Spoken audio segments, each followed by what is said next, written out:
திருமழிசை ஆழ்வார்.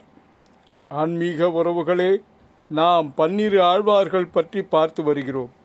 இன்று 4வதாக திருமழிசை ஆழ்வார் வரலாற்றை பார்ப்போமா? சற்றே அதிகமாக எழுதியுள்ளேன். உறவுகள் பொறுமையாக படிக்கவும் கேட்கவும் வேண்டுகிறேன். திருமழிசை ஆழ்வார் சைவ சமயத்திலிருந்து வைணவத்திற்கு மாறி பிறகு முழுமையாக வைணவ நெறியை பின்பற்றி பக்தியில் சிறந்து விளங்கிய 12 ஆழ்வார்களுள் ஒருவராக சிறந்து விளங்கினார்.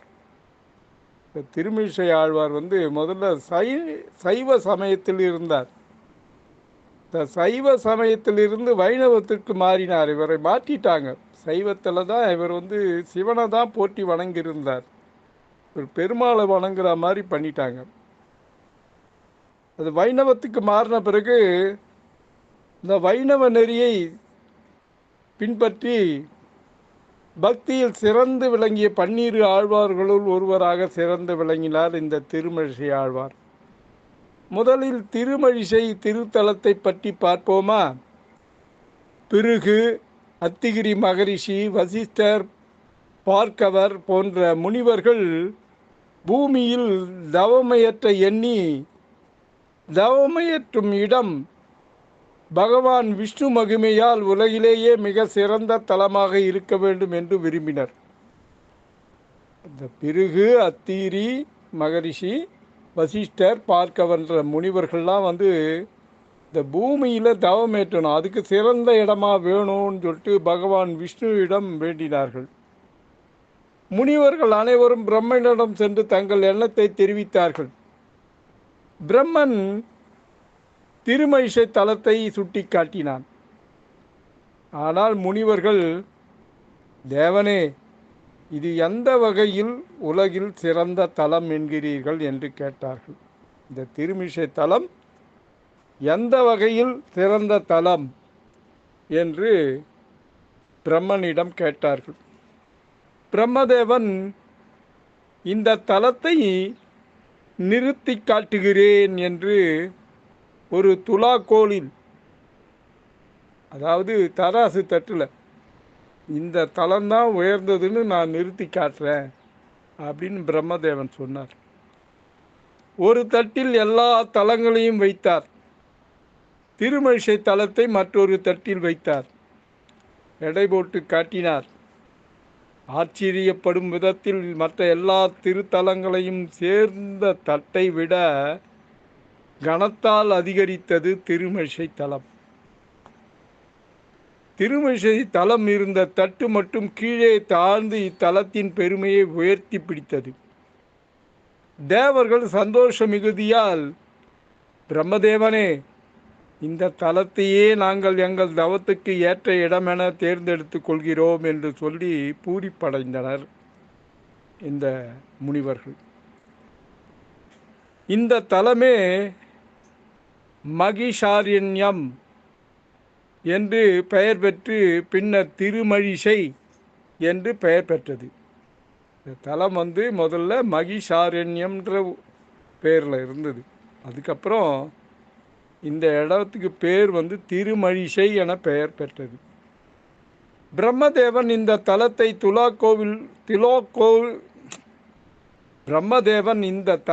துலாக்கோலில் எடை போட்டு இதன் பெருமையை உணர்த்திய செய்தியை திருக்கச்சி நம்பிகள் தம்முடைய ஒரே வெண்பா மூலம் சுட்டி காட்டுகிறார்.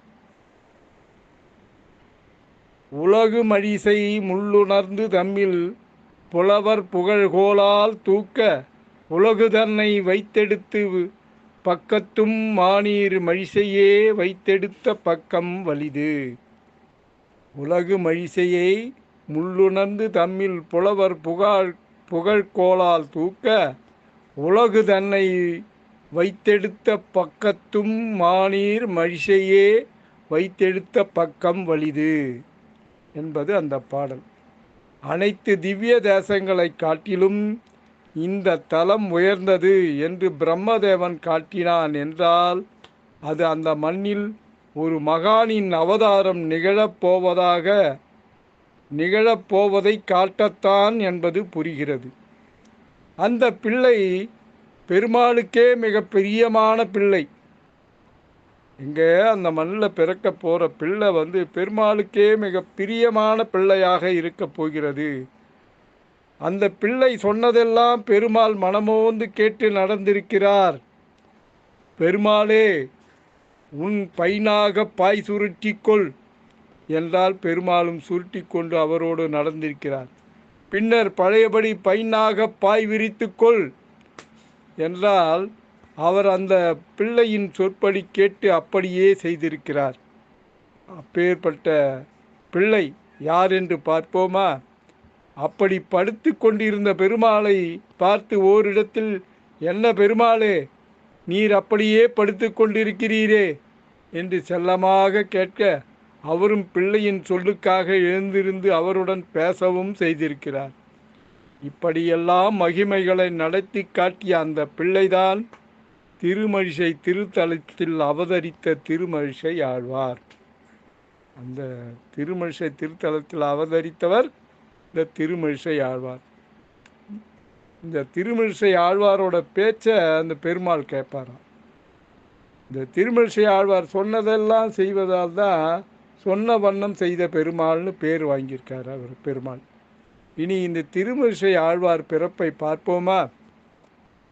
தை மாதம் மக நட்சத்திரத்தில், தை மாதத்தில் வரும் மக நட்சத்திரத்தில் திருமாலின் ஆயுதங்களுள் ஒன்றான சக்கரத்தின் அம்சமாக திருமழிசை என்னும் ஊரில் பிறந்தவர்.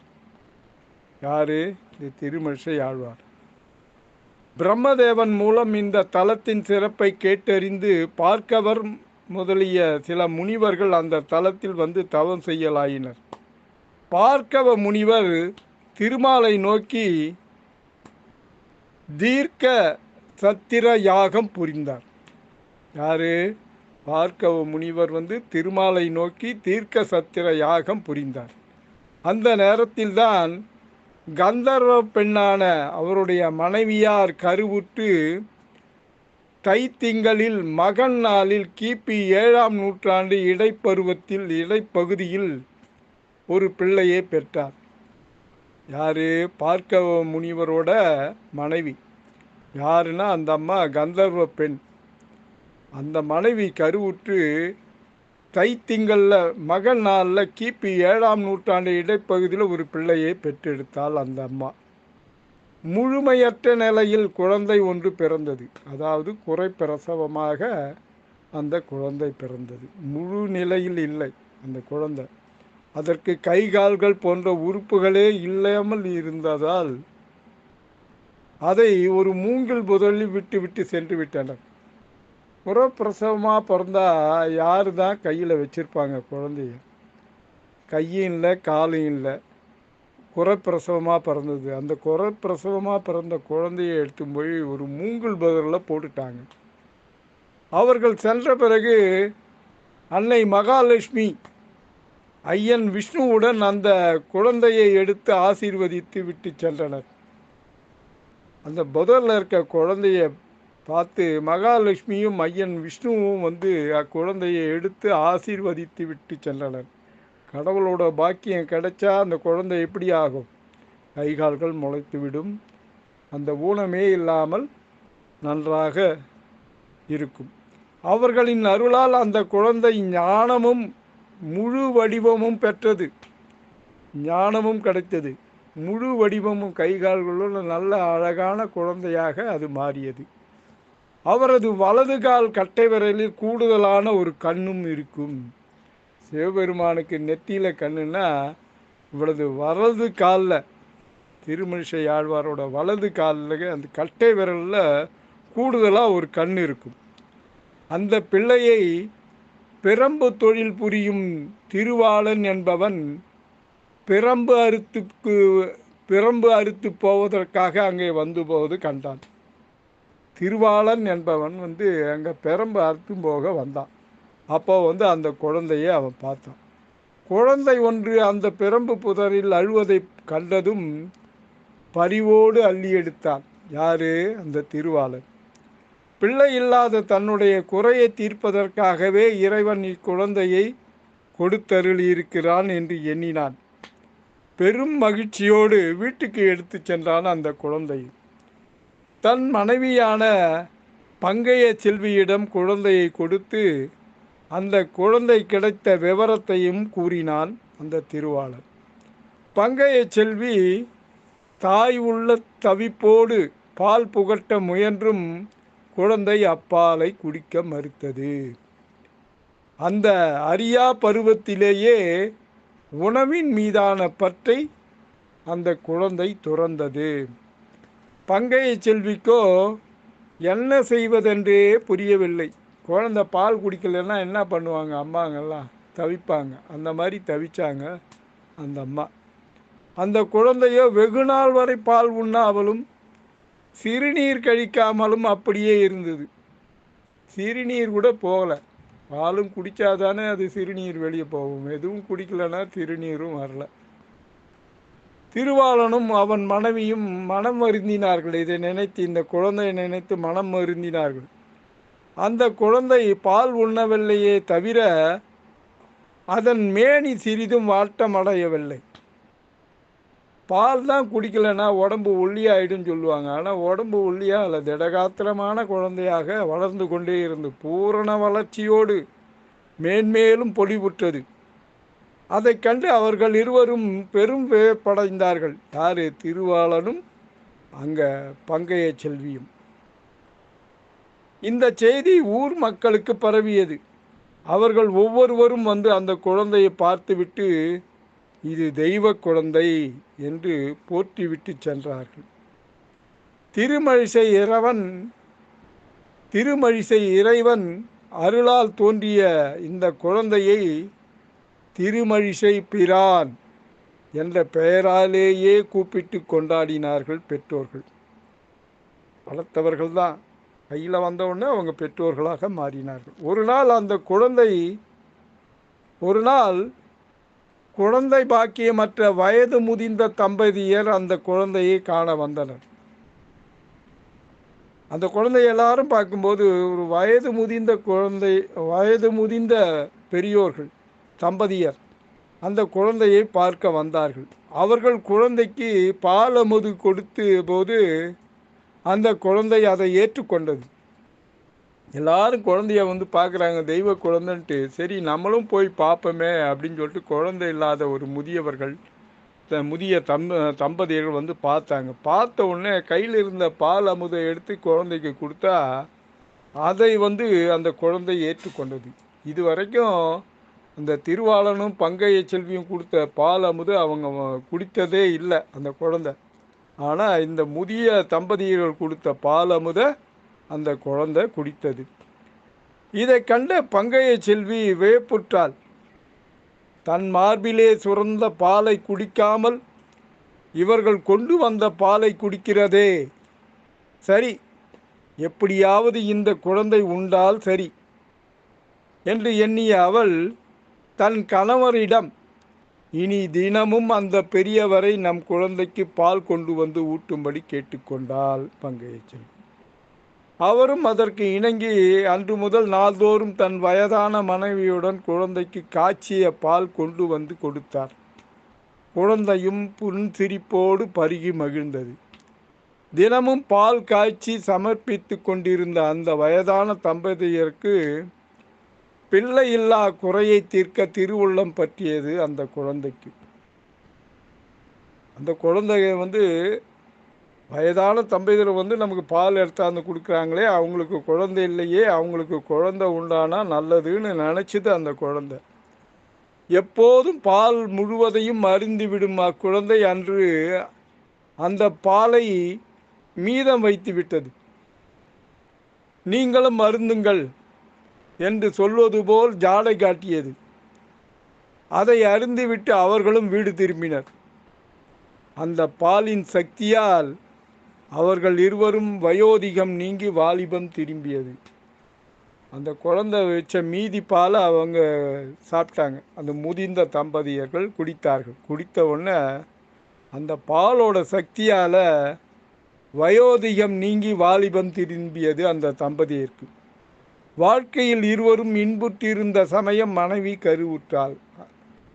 தெய்வ குழந்தையின் சக்தியால் ஒரு ஆண் குழந்தை பிறந்தது அவர்களுக்கு. அதற்கு கணிக்கண்ணன் என்று பெயரிட்டு மகிழ்ந்தனர் அவர்கள்.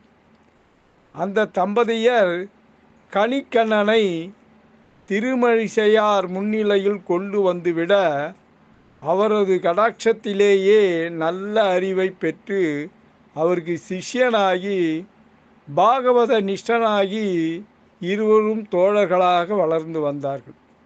யாரு? வயதான தம்பதியர்களுக்கு பிறந்த கணிக்கண்ணனை இந்த திருமழிசையார் அவர்கிட்ட எடுத்தாந்து விட்ட உடனே அவரோட கடாட்சத்திலேயே அவன் அவருக்கு சிஷ்யனானான். சிஷ்யனானதும் இல்லாமல் தோழன் ஆயிட்டான், நண்பன் ஆயிட்டான். கணிக்கண்ணன் வேதங்கள் சமய நூல்கள் அனைத்தும் நன்கு கற்றான்.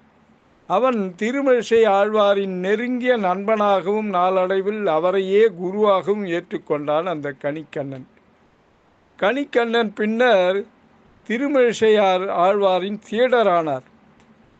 உறவுகளே, திருமழிசை ஆழ்வார் எப்படி சைவத்திலிருந்து வைணவத்திற்கு மாறினார் என்ற விவரத்தை இப்பொழுது பார்ப்போமா? முனி குமாரராகையால் திருமழிசையார் என் வயது 7 வந்தவுடனேயே, இந்த குழந்தை வளர்ந்து வயசு 7 ஆன உடனே ஐம்புலன்களை அடக்கி அஷ்டாங்க யோகம் செய்ய வேண்டும் என்று விரும்பினார் இந்த திருமழிசையார். அதற்கு இந்த உலகெல்லாம் மூல காரணமான பரம்பொருள் யார் என்பதை தெளிவாக தெரிந்து கொண்ட பிறகே அத்தகைய பரம்பொருளை தியானித்து யோக நிஷ்டையில் அமர வேண்டும் என்ற எண்ணிய அவர் அதற்குரிய வழியை ஆராய எல்லா சமய நூல்களையும் தத்துவங்களையும் கண்டறிய எண்ணினார். 7 வயசுலேயே எல்லா சமய நூல்களையும் படித்தார். அதாவது இந்த உலகுக்கெல்லாம் மூல காரணமான பரம்பொருள் யார் அப்படின்னு தெளிவாக தெரிந்து கொண்ட பிறகுதான் பரம்பொருளை தியானித்து யோக நிஷ்டையில் அமர வேண்டும் என எண்ணினார் அவர். அதன் அடிப்படையில் சாக்கியம் சமண மதங்களின் நூல்களை கற்றார். யாரு? திருமழிசையார். பின்னர் அவற்றை விட்டு சைவ சமயத்தில் புகுந்து சைவம் தொடர்பான நூல்களை ஆராய்ந்தார். பிறகு உலகுக்கெல்லாம் மூல காரணமான முழு முதற் பொருள் சிவபெருமானே, உலகுக்கெல்லாம் மூல காரணமான முழு முதற் பொருள் சிவபெருமானே என்று தீர்மானித்து சைவ சமய தத்துவங்களுக்கு ஓர் அவதார புருஷராகவும் மகனாகவும் விளங்கினார் இந்த திருமழிசையார். திருமயிலையில் சிவயோகியார் ஞான ஒளியும் தெய்வ அருளும் பெற்று யோகங்கள் பலவும் புரிந்து சித்தராக மாறிய திருமழிசை பிரான் சிவபெருமான் கோயில் கொண்டுள்ள திருத்தலங்களுக்கு சென்று விரிசடையில் பிறைசூடிய முக்கண்ணனை சேவித்தவாறே திருமயிலைக்கு வந்தார். அங்கே மௌன விரதம் மேற்கொண்டார் இந்த திருமழிசையார். அப்போதான் பேயாழ்வாரோட சந்திப்பு நிகழ்ந்தது. திருமயிலையில் வைணவரான பேயாழ்வார் ஒரு பூஞ்சோலையில் தங்கியிருந்தார். திருமழிசையார் ஒரு மகா யோகி, மாமேதை, சைவர் என்று பேயாழ்வார் கேள்விப்பட்டிருந்தார். திருமழிசையாரை பற்றி பேயாழ்வார் கேள்விப்பட்டிருந்தார். ஏன்னா திருமழிசையார் ஒரு சைவர், ஒரு மகா யோகி, மாமேதையவர் அப்படின்ட்டு பேயாழ்வார் திருமழிசையாரை பற்றி கேள்விப்பட்டிருந்தார். எனவே சிறப்பு வாய்ந்த திருமழிசையாருக்கு பரம்பொருளோடு இரண்டர கலக்கும் ஆத்மானுபாவத்தை போதித்து அவரை சைவ சமயத்திலிருந்து வைணவத்துக்கு திருத்திய பணி கொள்ள எண்ணினார் பேயாழ்வார். சைவ சமயத்தை விட்டுட்டு வைணவத்துக்கு அவரை எப்படியாவது இழுத்துட்டு வந்துடணும் அப்படின்னு நினைச்சார் பேயாழ்வார். அவர் திருமழிசையாரை நாடி சென்று சமயவாதம் செய்ய அழைத்தார். சைவம் பெரிதா வைணவம் பெரிதா, 2 பேரும் போட்டி போட்டு பேசுவோம் அப்படின்றதுக்காக சைவ சமயத்தை பற்றி நீங்கள் பேசுங்க, நான் வைணவத்தை பற்றி பேசுகிறேன் அப்படின்னு வாதம் செய்ய அழைத்தார். ஆனால் திருமழிசையாரோ மௌன விரதம் மேற்கொண்டிருந்தபடியால் அதற்கு இணங்கவில்லை. பேயாழ்வார் கூப்பிட்டதுக்கு திருமழிசையார் ஒத்து வரவில்லை. எனவே பேயாழ்வார் ஒரு யுக்தியை கையாண்டார். நம்ம சொல்கிறத கேட்கலையே, கேட்க மாதிரி செய்யணும்னா அவர் கவனத்தை திசை திருப்பணும் அப்படின்னு பேயாழ்வார் நினைச்சார். பேயாழ்வார் என்ன பண்ணார், சில செடிகளை கொண்டு வந்து அதை தலைகீழாக நட்டார். திருமிழிசையாரின் கண்களில் படும்படி ஓரிடத்தில் செடிகளை நடத் தொடங்கினார். செடி நடனம்னா எப்படி நடனம்? பள்ளம் தோண்டி வேற உள்ள நட்டு மேலே இலைகள் இருக்கிற மாதிரி நடனம். ஆனால் இவர் வழக்கம் போல நடாமல் அவற்றின் வேர்களை வானத்தை நோக்கி இலைகள் பூமியில் பதியும்படி தலைகீழாக நட்டு வைத்தார். இதை திருமிழிசையார் பார்க்குறார். இவருலாம் ஏடாகுடமாக நடுறாரு, வேறு கீழே போகாமல் மேலே வருது, வேறு இலை கீழே போகுதுன்னு திருமிழிசையார் பார்க்குறார். அதுக்கப்புறம் என்ன பண்ணார் இந்த பேயாழ்வார், பிறகு அருந்து முடியப்பட்ட கயிற்றில் அருந்து போச்சு கயிறு, கிணத்துல தண்ணி மொண்டு ஊற்றுறதுக்காக அருந்து போச்சு அந்த தாம்பு கயிறு. அது அருந்து முடியப்பட்ட கயிற்றில் பொத்தல்கள் உள்ள ஓட்டை குடத்தை கட்டி நீர் எடுத்து அச்செடிகளுக்கு ஊற்ற முயன்றார். செடியே தலைகீழாக நட்டுருக்காரு, வேறு வானத்தை நோக்கி இருக்குது, இலை பூமியில் இருக்குது. அதுக்கு தண்ணி ஊற்றுறதுக்கு ஒரு சொம்பு எடுத்தால், அந்த குடத்தை எடுத்தால் அந்த குடம் ஓட்டையாக இருக்குது. அது முடி போட்ட கயிறுல தண்ணியை மொண்டு அதை எடுத்து இந்த செடிக்கு ஊற்ற முயன்றார். பேயாழ்வாரின் விசித்திரமான செய்கையை கண்ட திருமிழிசையார் எள்ளி நகையாடினார். என்னடா அது இந்த மாதிரி பைத்தியகாரத்தனமாக பண்ணுறானே, இது யார் இது, என்ன இதுன்னு திருமிழிசையார் அதை நினச்சி சிரித்தார். பேயாழ்வார் உடனே, யோகியாரே ஏன் சிரிக்கிறீர்கள் என்று கேட்டார். நீர் செய்யும் பித்து கொண்ட செயலை கண்டால் யாவரும் சிரிக்கத்தான் செய்வார்கள் என்றார் திருமிழிசையார். நீ செய்கிற செயலை பார்த்தா எல்லாரும் சிரிக்கத்தான் செய்வாங்க. தலைகீழாக நட்டு வச்சுட்டு குடத்தில் தண்ணி மொல்ல முடியாமல் ஓட்டை குடத்தில் தண்ணி மொண்டு ஊற்றுறீங்களே, உங்களை செய்கையை பார்த்தா சிரிப்பு தான் வரும் எல்லாருக்கும் அப்படின்னு திருமிழிசையார் சொல்கிறார். பித்து கொண்ட செயலை யாமோ செய்கிறோம், பித்தனை வழிபட்டு வெறும் சித்துக்களாலும் யோக வித்தைகளாலுமே பரம்பொருளை அடைந்துவிட முயலும் நீர்தான் பித்து பிடித்தவர் போல் செயல்புரிகிறீர் அப்படின்றார். அது பித்து கொண்ட செயலை நானா செய்கிறேன், ஆனால் பித்தனை அதாவது சிவனை வழிபட்டு வெறும் சித்து வேலைகளால் யோக வித்தைகளாலும் பரம்பொருளை அடைந்துவிட முயலும் நீர்தான் பித்து பிடித்தவர் போல் செயல்புரிகிறீர்ன்ட்டு ஒரு போடு போட்டார் பேயாழ்வார்.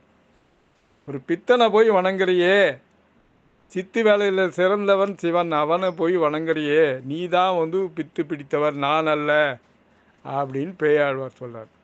நான் செடி நடுவதை கண்டு வேதமையால் ஏளனம் செய்தீரே தவிர அதன் உட்பொருளை உம்மால் உணர முடியவில்லையே.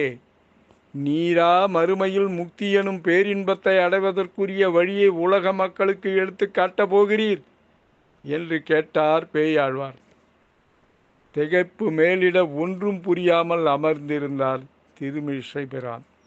பிறகு அவர், மாயவனை வழிபடுபவரே, நும் செயலின் உட்பொருள்தான் யாதோ என்று கேட்டார். இப்படி செய்கிறீங்களே, இதனோட உட்பொருள் தான் என்ன அப்படின்னு பேயாழ்வாரை பார்த்து திருமிழிசை பிரான் கேட்டார். சிவயோகியாரே, யாம் செய்த செயல் நும் மனநிலையை குறிப்பதாகும். உம்முடைய மனம் சிறிது காலம் ஒரு மதத்தை சார்ந்திருந்தது. அதை விட்டு மற்றொரு மதத்தை பற்றி கொள்வதையே அருந்து முடிவோட்ட கயிறு குறிக்கின்றது. இந்த ஓட்டை குடத்தில் முக்கும் தண்ணீரெல்லாம் ஒழுகிவிடுமல்லவா? இந்த ஓட்டை குடத்தில் முகக்கும் தண்ணீரெல்லாம் ஒழுகிவிடுமல்லவா? ஒழுகி ஓடிவிடுமல்லவா? அதுபோலவே உம்முடைய மனதில் எந்தவித மத கொள்கையும் தத்துவ ஞானங்களும் நிலை கொள்ளாமல் பலவாறாக நீங்கி ஓடிவிடுகின்றன. செடிகளை தலைகீழாக நட்டது உலகத்துக்கு ஆதி அந்தம் தெரிந்து கொள்ளாமலே உண்மையான பரம்பொருளை அறிந்து விட்டதாக நினைத்து மயங்கி தலைகீழாக செல்லும் உம்முடைய ஞான நிலையையே குறிப்பதாகும் என்றார் பேயாழ்வார். பின்னர் அனைத்துக்கும் மூல காரணமான பரம்பொருளின் தத்துவம் பற்றி இருவருக்கும் இடையே பலவித வாக்குவாதங்கள் நிகழ்ந்தன. மாலடியாரே, காணுதற்கரிய அந்த பரம்பொருளை நீர் கண்டீரோ என்று கேட்டார் திருமழிசையார். அந்த பரம்பொருளை நீங்கள் பார்த்தீங்களா? நான் பார்க்கலன்னு சொல்கிறீங்க, சித்தன் சொல்கிறீங்க, நான் வணங்குறவன் சித்தன் பித்தன் அப்படின்றீங்க. ஆனால் நீங்கள் அந்த பரம்பொருளை நீங்கள் கண்டீரா அப்படின்னு பேயாழ்வாரை பார்த்து திருமழிசையார் கேட்கிறார்.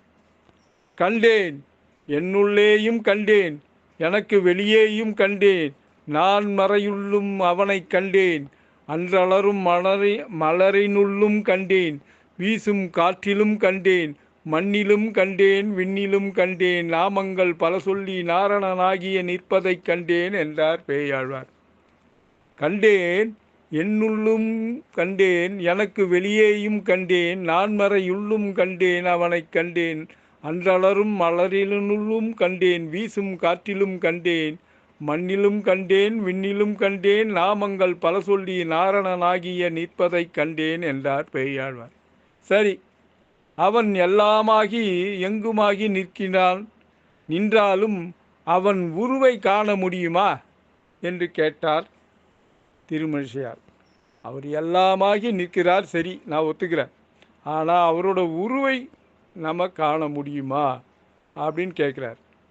அவன் உருவமற்றவன் என்றாலும் அவன் உருவம் எடுப்பதை நான் கண்டேன். நாராயணனாகி நிற்கும் அவன் திருமேனி அழகையும் கண்டேன். திகழும் அருக்கன் நிறங்கண்டேன். அவன் கையில் பொன்னாடியும் வலம்புரி சங்கும் கண்டேன். அந்த மணிவண்ணன் குழலூதி மாடு மேய்ப்பதையும் கண்டேன். வாமனனாகி மாவலியிடம் மூவடி நிலம் தானம் கேட்பதையும் கண்டேன். பின் நெடுமாலாகி மூவுலகையும் ஈரடியால் அளந்து மூன்றாம் அடியாக மாவலியின் முடி மீது திருவடி வைப்பதையும் கண்டேன். என் உள்ளத்துள்ளே ஒளிவிளக்கேற்றி வைத்த அந்த மாயவனை நான் நாடி நாடி என் மனதுள்ளே வசைப்படுத்தினேன். அவன் என் உள்ள தாமரையில் புகுந்து நின்றான், இருந்தான், கிடந்தான். அவன் அடி சேர்ந்து வாழும் வகையும் யான் அறிந்தேன் என்று பேயாழ்வார் உள்ளம் உருகி அவன் தரிசனம் கண்ட விதத்தை எடுத்துரைத்தார் திருமழிசையாழ்வாருக்கு. இதை கேட்டுக்கொண்டிருந்த திருமழிசையாருக்கு மெய் சிலித்தது. அனைத்துலகத்துக்கும் ஆதி மூலமான பரம்பொருள் ஸ்ரீமத் நாராயணனே என்பதை அவர் உணர்ந்து கொண்டார். மேலும் பெருமான் உலகை கண்டு உமிழ்ந்த காரணத்தையும் விளக்கினார். கடல் அலைகள் எல்லாம் கடலிலே பிறந்து, அதாவது கடலிலிருந்தே பொங்கி பொங்கி எழுந்து கடைசியில் கடலினுள்ளேயே அடங்கி விடுவது போல உலகில் தோன்றிய அனைத்தும் இறைவனாலேயே தோன்றி இறைவனுக்குள்ளேயே அடங்கி விடுகின்றன.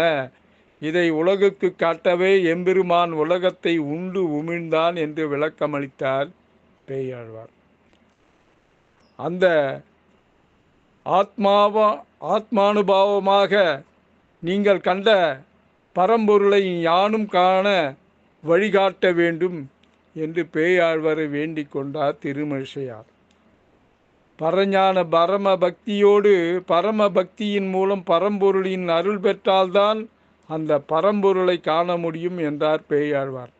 உடனே திருமழிசையார் அவரை நோக்கி, என் மன இருளை போக்கி ஞானம் பெற அருளச் செய்தீர். அதனால் நீரே எனக்கு குரு.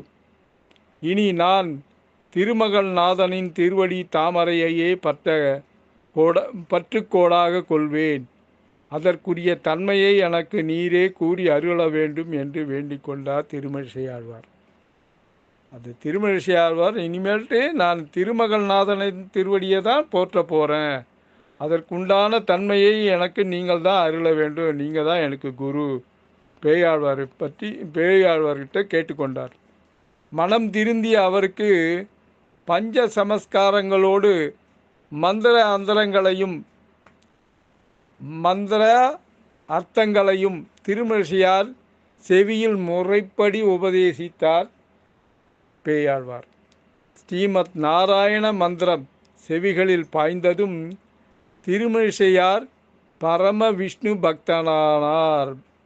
திருமழிசையார் என்ன பண்ணார்? அவரோட மந்திரத்தை கேட்ட உடனே விஷ்ணு பக்தராக மாறிவிட்டார். அத்திருமந்திர மகிமையால் ஸ்ரீமத் நாராயணனை தன் அகக்கண்ணால் கண்டார். யார்? திருமழிசையார் தன்னுடைய அகக்கண்ணில் ஞான கண்ணில் அந்த பரம்பொருளை பார்த்தார். சிரத்தின் மீது ஆரம் உயர்த்தி கைதொழுது அநேக தண்டனிட்டு கண்களில் நீர்மல்க மெய்மறந்து பலவாறாக பாசுரங்களை பாடி பெருமானை துதித்தார் திருமழிசையார். அதை கண்டு பேரானந்தம் அடைந்தார் பேயாழ்வார். எம்பெருமானை சிந்தையிற் கொண்டு யோக நிஷ்டையில் ஆழ்ந்தார். திருமழிசையார் அக்காட்சியை கண்டு அகமகிழ்ந்து நெஞ்சமெல்லாம் கசிந்துருங்கி பாடி ஆடினார். திருமால் அவருக்கு மதிநலம் தந்தார். பரம்பொருளான பரந்தாமன் தனக்கு காட்சி தந்த கருணை திறத்தை எண்ணி எண்ணி மகிழ்ந்தார் திருமழிசையார்.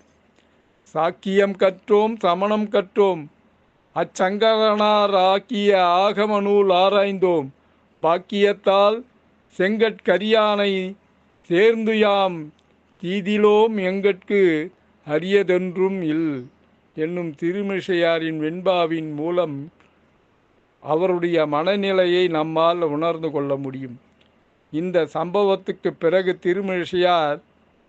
திருமழிசையார் பகவத் ஸ்ரீமத் நாராயணன் மீது இன்னிசை பாக்களை தீந்தமிழில் புனையலானார். திருவல்லிக்கேணிக்கு சென்று மாலவனை மனதில் ஏந்தி யோகத்தில் ஆழ்ந்தார் திருமழிசையாழ்வார். பேயாழ்வாரின் கருத்துக்களில் மனதை பறிகொடுத்த திருமழிசையார் வைணவத்தை மிகவும் பெருமையோடும் பூரிப்போடும் மனங்குளிர ஏற்றுக்கொண்டார். திருமழிசையாரும் அவரை வணங்கி விடைபெற்று திருமழிசைக்கு வந்து யோக நிலையில் நின்று திருமகள் கேள்வனை தியானித்து கொண்டிருந்தார். சுதர்சனத்தின் அம்சமாய் அவதரித்த ஸ்ரீ வைஷ்ணவ பக்தரான அவர் சக்கரம் போன்று சுழன்று பல மதங்களில் உருண்டும் கிடந்தும் இறுதியில் ஸ்ரீமன் நாராயணன் திருவடி கமலம் கிடப்பதே மெய்யான பொருள் என்பதை மனதில் உறுதியாக கொண்டார் திருமழிசையாழ்வார். சிவதரிசனம். அந்த நேரத்தில் அவருடைய பரம பக்தியை சோதிப்பது போல உமையொரு வாகரான சிவனார் தம் தேவியோடு ரிஷப வாகனத்தில் அங்கே சென்றார். யாரை? அவரை சோதிக்கிறதுக்காக திருமழிசையாரை. உமாதேவி திருமழிசையாரை கண்டதும் யோகத்தில் அமர்ந்திருக்கும் அவருக்கு காட்சியளித்ததும் நாம் அருள் புரிவோம் என்று கைலையானிடம் கூறினாள் அந்த அம்மா. தேவி, அவர் நாராயணன் மீது பக்தி பூண்டவர். அவர் பாகவத அனுபவம் ஒன்றிலே லயித்திருக்கிறார். தவிரவும் வேறொன்றையும் அவர் விரும்ப மாட்டார். நம்மையும் அவர் கவனிக்க மாட்டார் என்றார் சிவபெருமான். சிவபெருமான் ஆயினும் அவரை கண்டு செல்வதே தங்கள் திருவருளுக்கு ஏற்றது என்று அவரை வற்புறுத்தி திருமழிசையாரின் முன்பு காட்சியளித்தார் சிவபெருமான். திருமழிசை ஆழ்வாரோ உமையொரு பாகனை கண்ணெடுத்தும் பாராதிருந்தார். சிவபெருமானே எதிர்க்கு வந்து நின்னா கூட அவரை பார்க்கல. அதை உணர்ந்த சிவனார் என்ன பண்ணார்? கண்டும் காணாதவர் போல் திருமழிசையார் அருகில் சென்று, உமக்கு அருள் புரியவே நாம் இங்கு வந்தோம், எம்மை அலட்சியம் செய்யலாமா என்று கேட்டார் சிவனார். உம்மால் எனக்கு ஆக வேண்டியது பயன் என்ன? அதனால் மௌனமாக இருக்கிறேன் என்றார் திருமழிசையார். உன்னால் எனக்கு என்ன ஆக போகுது? ஒன்றும் தேவையில்லை, ஏதாவது வரம் கேளுன்னு சிவன் கேட்குறார். கேட்டதும் எனக்கு ஒன்றும் வேண்டாம் என்று சொல்லிவிடுகிறார் திருமழிசையார். எனக்கு எந்த வரமும் வேண்டாம், நம்முடைய வருகை வீணாகாமல் ஏதாவது ஒரு வரத்தை கேள் என்று மீண்டும் சிவபெருமான் புன்சிரிப்போடு கூறினார்.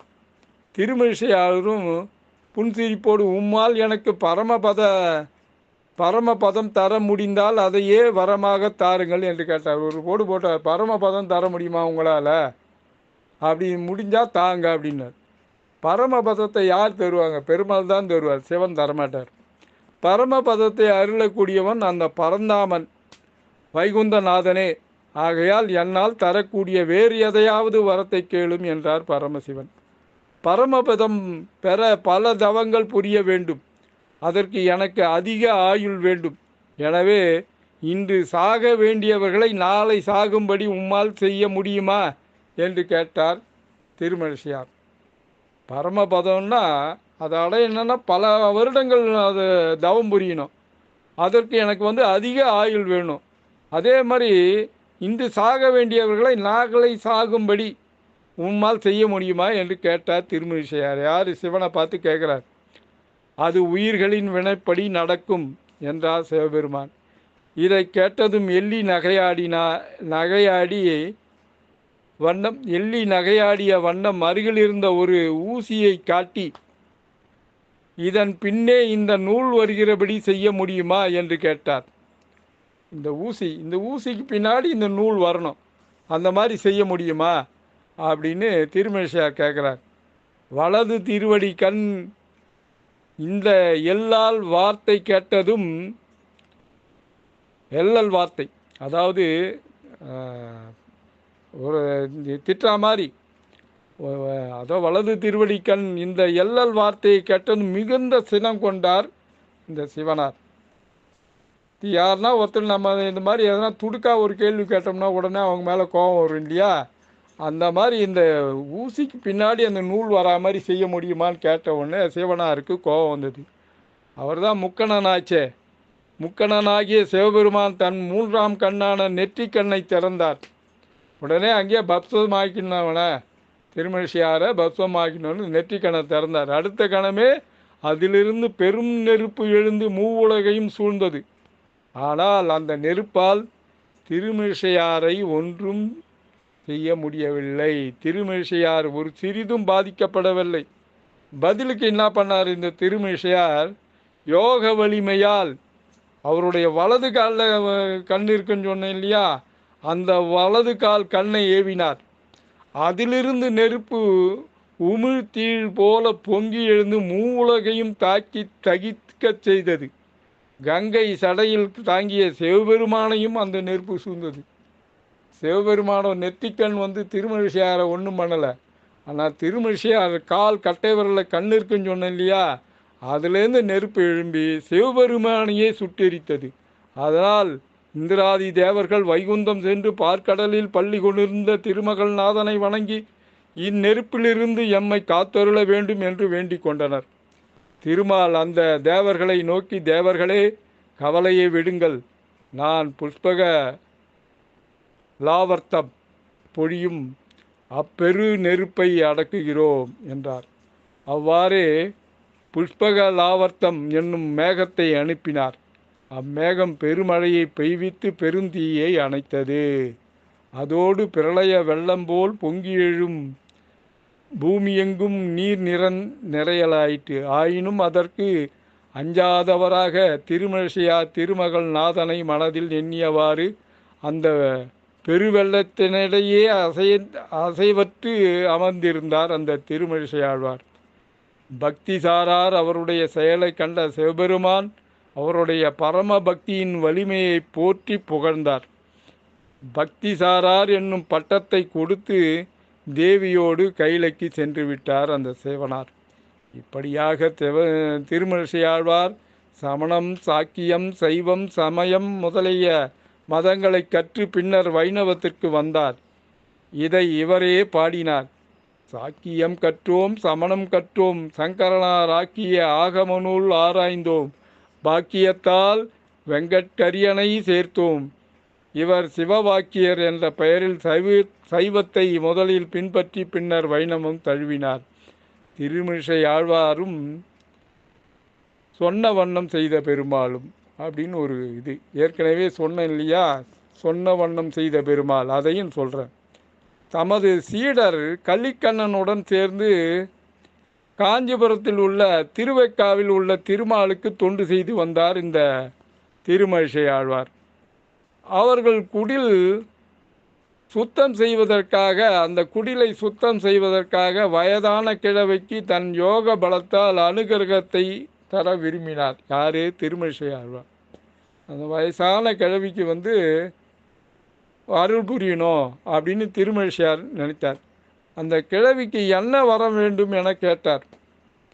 அவளும் என்ன பண்ணா, தன்னுடைய முதிர்ந்த வயதினால் ஏற்படும் வேளாமையே என்னால் முடியல, வயசாகி போச்சு, அதனால் தொண்டு புரியலான்னா என்னால் முடியல, என்ன பண்ணுறதுன்னு தெரியலையே அப்படின்னார். அதுக்கு ஆழ்வார் என்ன பண்ணார், எப்பவுமே இளமையாக இருக்கிற மாணிக்கு உனக்கு வரம் தரேன் அப்படின்னு வரம் கொடுத்தார்.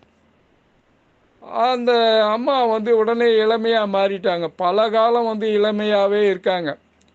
இதை அந்த பெண் அழகில் மயங்கி அந்த காஞ்சியை ஆண்ட மன்னன் என்ன பண்ணா, பல்லவராயன், அவளை திருமணம் பண்ணிக்கினான். அந்த கேள்வியாக இருந்து அவள் வந்து இளமையாக மாறினவுடனே அழகாக இருக்கான்னு பார்த்து அந்த மன்னன் பல்லவராயன் வந்து அவளை கல்யாணம் பண்ணிக்கிட்டான்.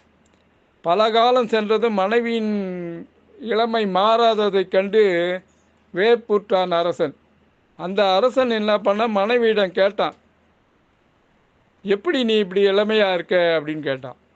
நான் இந்த மாதிரி திருமழிசை ஆழ்வார் வந்து எனக்கு இந்த மாதிரி வரத்து கொடுத்தாரு, அதனால் நான் இந்த மாதிரி இருக்கேன், அதே மாதிரி என்னையும் இளமையாக மாற்ற சொல்லு அப்படின்னாரு. அது அந்த கலிக்கண்ணனிடம் சொல்லி அனுப்புகிறார். யார்?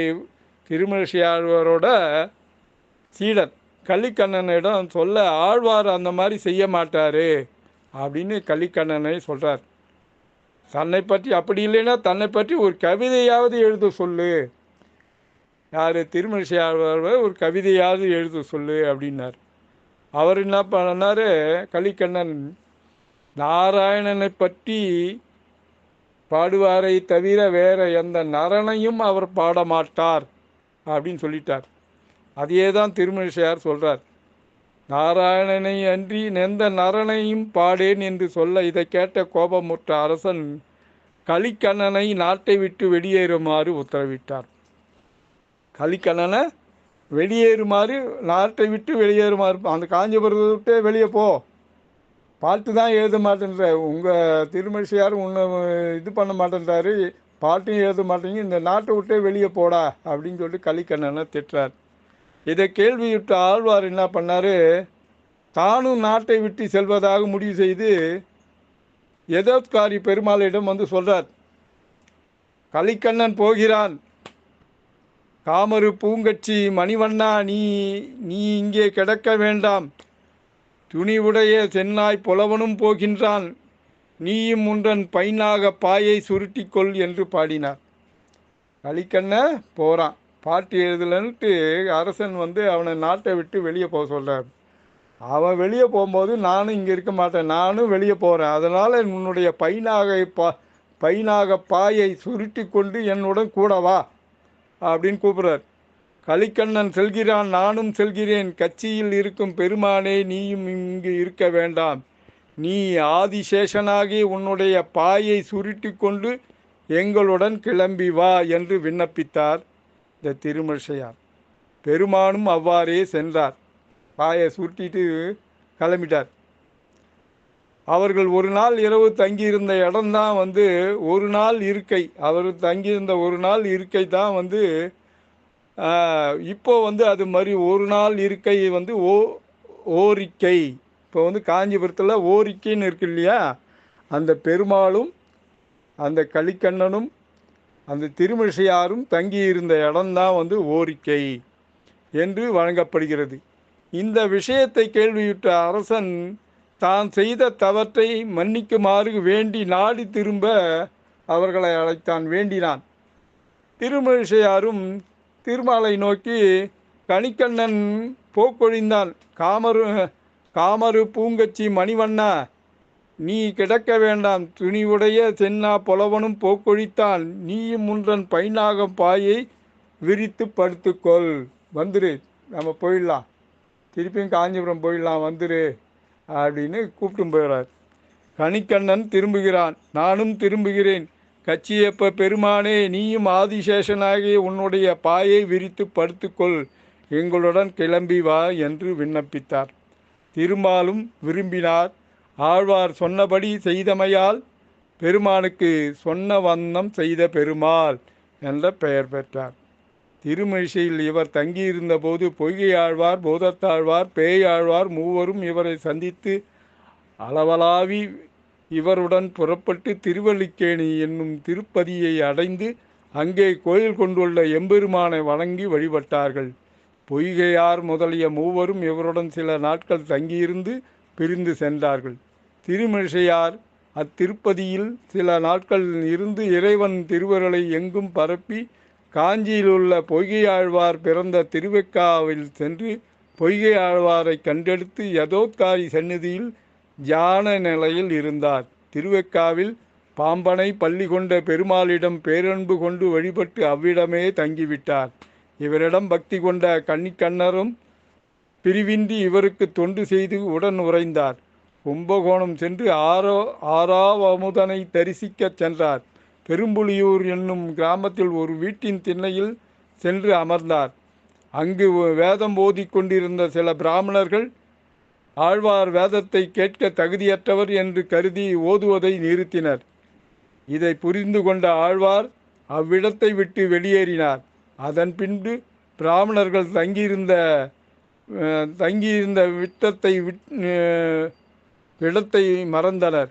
அதாவது அவங்க பாட்டு பாடிட்டு இருந்தாங்களா, அந்த பாட்டி விட்ட இடத்த மறந்துட்டாங்க அந்த பிராமணர்கள்.